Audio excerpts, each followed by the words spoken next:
Mga kapuso, narito ngayon ang News TV Quick Response Team sa Manila Bay kung saan patuloy ang rehabilitation para maibalik ang dating ganda nito. Bagamat unti-unti nang nakikita ang resulta ng rehabilitation, paalala ng mga otoridad, hindi pa rin ito ligtas languyan ng tao. Katunayan, isang batang babae ang muntik nang malunod dito sa Manila Bay kahapon. Naligo siya rito kasama ang kanyang mga kaibigan kahit ipinagbabawal. Narito ang report ni Von Aquino.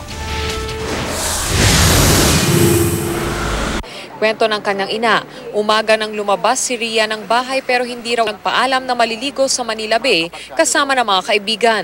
Ang mga kaibigan na lang daw ni Ria nang nagbalita sa kanya sa nangyari sa anak. Sa bandang Adriatico lang nakatira ang pamilya Soriano kaya malalakad lang papuntang Baywalk. Nakita ko yung mga kasama niya, naligo kayo doon? Opo, kasama po namin sa Baywalk, sabi niya ganun, ng mga bata. Sabi niya ganun. Sabi ko, bakit kayo naligo doon? Hindi ko pinapayagan yun. Inoobserbahan pa si Ria na nasa intensive care unit ng ospital ng Maynila. Sumusuka po siya, tapos matigas po yung katawan niya daw.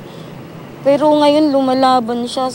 Hiling niya sa publiko huwag siyang husgahan bilang magulang dahil hindi niya kagustuhan ang nangyari sa anak. Sana raw ay lagyan na lang ng bakod ang Manila Bay para hindi na ito mapaliguan ng mga bata. At dahil kapos sa pera ang pamilya ni Rian, nananawagan ng kanyang ina sa mga may mabubuting loob. Humingi po sana ako ng tulong sa inyo kung matulungan niyo po ako para sa mga gastusin po sa anak ko kung may papagawa pong ng mga doktor. Ang mga insidenteng katulad dito ang naispigilan ng mga otoridad, kaya halos makipagpatintero ang mga pulis sa pagsaway sa mga naliligo sa Manila Bay kahapon. Bagamat malaki na nga ang ipinagbago ng lugar, mataas pa rin ang coliform ng tubig, kahapon naglagay na ng streamer ang mga pulis para igiit na bawal ang maligo o lumangoy sa Manila Bay. Von Aquino, GMA News. Bilang bahagi ng pagsasaayos sa Manila Bay, ilang bahagi ng Baywalk ang babakuran. Magsisimula ang harang mula sa Manila Yacht Club hanggang sa bandang US Embassy. Yan ay para sa gagawing pipe laying project doon. Inaasahang matatapos yan ngayong taon. Ayon kay Environment Secretary Roy Cimatu, sana makatulong din ang harang para hindi na makalusot ang mga nais mag-swimming sa Manila Bay. Bumaba man daw ang coliform level sa ilang bahagi ng Manila Bay, hindi pa rin ito ligtas languyan. Dito po, sa aking kinatatayuan mga kapuso, may nakapaskil namang babala sa mga tao na bawal lumangoy sa Manila Bay. Malaki po at mababasa naman mga kapuso itong mga signages na bawal mag-swimming o bawal paliguan.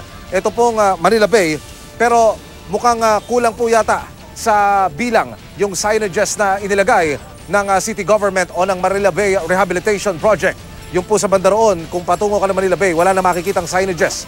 May signages din na nakapaskil sa ibabaw po ng mga puno ng nyug, pero hindi ito pansinin kung ikaw ay naglalakad dito sa Baywalk. Ang tanging nakapapansin dito po sa mga signages na inilagay sa tuktok ng puno ng nyug ay yaong mga motoristang nagdaraan sa Ross Boulevard. Ilan sa mga ating mga kababayan ang ating nakausap at ang kanilang mungkahi, sana raw ay ilagay lamang yung mga signages dito sa eye level. Ibig sabihin, kung ikaw ay naglalakad dito, dito ho malapit mismo sa Baywalk, yung mismong parang creek dito na naghihiwalay sa Baywalk at sa mismong Manila Bay. Samantala, kaugnay po sa pagpapanatili ng peace and order dito po sa Manila Bay at sa kaugnay pa rin isinasagawang rehabilitation project, kumuha tayo ng update. Makapiling natin live sa pamamagitan ng telepono ang Deputy District Director for Administration ng Manila Police District, si Police Senior Superintendent Marcelino Pedroso. Colonel Pedroso, magandang hapon. Welcome po muli sa QRT. Magandang hapon po, Sir Emil. Colonel Pedroso, sa kabila po ng pagbabawal ng city government, ng PNP, para po hindi paliguan ng Manila Bay, meron pa rin nagtatangka at nagmamatigas. Ano po ang isinasagawa ng mga hakbang ng Manila Police District para po sa mga tao na ito? Opo, ang ating pong District Director na si Chief Superintendent Vicente Dalao ay talaga pong maikling na pinag-utos po sa ating Station 5 Commander at Station 9 Commander na talagang ipagbawal po ang pagliligo, lalo na po dyan sa Manila Bay dahil po talagang hindi po talaga safe para po maligo dyan. So sa ngayon po, nagbabantay na po ang ating mga pulis dyan, pinagbabawalan po ang ating mga publiko na maligo po yan dahil napakarami pa po talaga ng Manila Bay. Ngayon po, nagtalaga na rin po kami Colonel ng Pedroso, pulis. may kaukulang yes. Opo. Sa ngayon po, meron po tayong ordinansa. Go ahead, Colonel Pedroso. Totoo niya, meron. Hello po. Yes, Colonel Pedroso, may kaparusahan po ba kayong ine-impose dito po sa mga nahuhuli nyo naliligo? Ayon po dito sa ating ordinansa, nung ito po ay nung 1956 pa ho, panahon pa ho ni Mayor Lacson, ay wala naman pong tinatalagang kaparusahan o multa para po sa mga maliligo dyan sa Manila Bay. So sa ngayon po, ang ginagawa na lang po ng ating mga pulis ay nagsasagawa po kami ng mga rescue operations tungkol para po doon sa mga bata below 18 years old, yung mga minor de edad, at nakipag-ugnayan po kami sa mga MDSW, yung mga aming Manila District Social Welfare.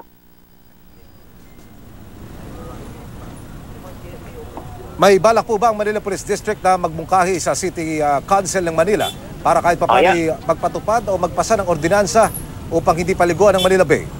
Opo, talaga po nga nakipag-ugnayan po tayo, lalo po sa ating City Mayor, lalo po kay Honorable Mayor Joseph Estrada at City Council na talaga pong talagang gumawa po ng ordinansa na totally talagang bawal na po at bigyan po ng kaparusahan at multa kung sino man yung lalapag po sa paglangoy po dyan sa Manila Bay. Colonel Pedroso, mula na magsapul ang rehabilitation, mas dumami po ba ang mga kababayan nating naliligo? At sa inyong monitoring, saan po galing itong mga tao na ito na nagsiswimming dito po sa Manila Bay?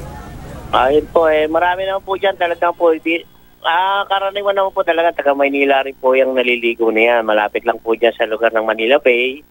Katulad nga po ng Montik na Malunod dyan, dyan lang po sa may Malaki area lang.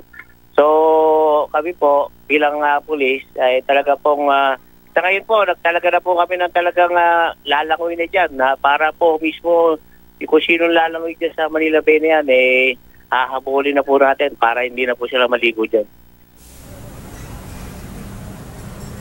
Yung mga paalala, Colonel Pedroso, pati na po yung mga signages, sapat na po ba ito? Itong mga inilagay ng City Council o may balak pa po kayong dagdagan para lalong mabigyan babala ang ating mga kababayan? Ang totoo lang po, Sir Emil, noon pa po yan na pinaalala sa ating publiko na bawal po talagang maligo dyan. Hindi naman po papabaya ang ating city government, ang ating Manila Police District sa pagbawal sa mga tao. Ang kaya lang po, yung iba talaga matigas lang ulo. Kaya po siguro nga hanggang ngayon na meron pa rin naliligo. Pero i-checkin po namin sa inyo, Sir Emil, na hindi na po yung mga maliligo po dyan talagang i-rescue na namin yung mga bata at yung mga matatanda talagang i-prohibit na po natin. So paalala lang po sa ating publiko, talagang hindi po safe ang ating Manila Bay para po paliguan. So hanggang maaari po, wag na po silang pumunta sa Manila Bay at maligo. Masyal na lang po sila dyan. At kapag po talaga kapag namasyal po kayo dyan sa tabing dagat. Mga kapuso, ang Deputy District Director for Administration ng Manila Police District, si Police Senior Superintendent Marcelino Pedroso. Colonel Pedroso, maraming salamat. Magandang hapon po. Maraming salamat po.